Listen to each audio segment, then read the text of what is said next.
Now, while the holidays certainly come with glimpses of joy, they also come with some glimpses of chaos. So this morning we are chatting ways to manage the holiday stress with no one other than my friend, Jennifer McDaniel, McDaniel Nutrition Therapy. Thank you for being here today. Absolutely. Every year I try to do better with this. I think I'm going to say no to some things. You know, I'm going to try to not have holiday stress, but every year I still have holiday stress. Right, right. What's the deal? I mean, there's just so many extra to-dos, you know, and there's so many things that we care about that we want to do right. So we have to balance that out. And one way, these are all things that I do that I'm really trying to do myself. And so the first thing that I find brings me the most pleasure is just finding moments of quiet.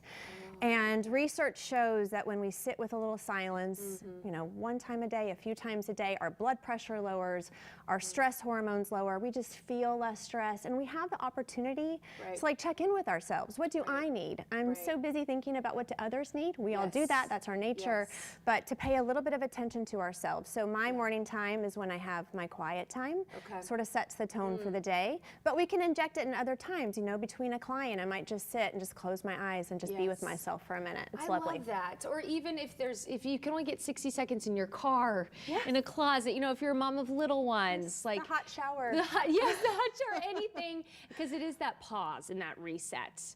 Okay, now the next one is a little bit about movement, which I think is helpful because this is also a busy time, right? We're doing a lot, sleep schedules are off. Right, people might not have the time to do their regular exercise routines. You know, they can't get to the gym, they don't have the time.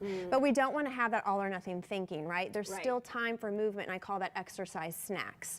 So that might be like literally doing 10 squats in between a task, or it might be like I have a client the other day who normally takes 2 flights of stairs. Well, she takes 4 just to get a few extra steps in. And what research shows is that when we build in these exercise snacks through the day, that can be as equally beneficial to mental and physical health as if you carved out like a full 30-minute workout.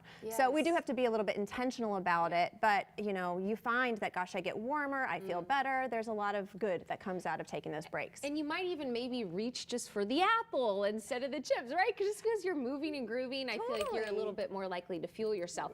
Which I like this next one because it is about eating, which this is the time of year. There are so many delicious sweet treats. Yeah, and there's stress eating, right? And sometimes people get like hungrier when they're stressed, and sometimes people don't, they lose their appetite when they're stressed. So either way, we still need to remind ourselves it's important to fuel throughout the day. So I encourage my clients to be eating every 3 to 4 hours to really give ourselves the even energy and the good mood boosting that we need from fuel. So, you know, that might mean packing some things with you, bringing some snacks. If you're out doing shopping and you're like kind of running through lunch, like bring something for yourself to do. You know, plan for yourself. Plan ahead for yourself, and your future self always thanks you. Oh, isn't that the truth? And I imagine too that those sweet treats, it's not that that's a problem, but sticking with that regular routine and getting that nutritional stuff in there is so important. Because it's so much harder to only have a few cookies if you're hungry. Right, but if you've had a full lunch, then yeah, a couple of cookies is not a big deal, and you're able to say that was enough. You know, so it gives us doesn't put us in a vulnerable position.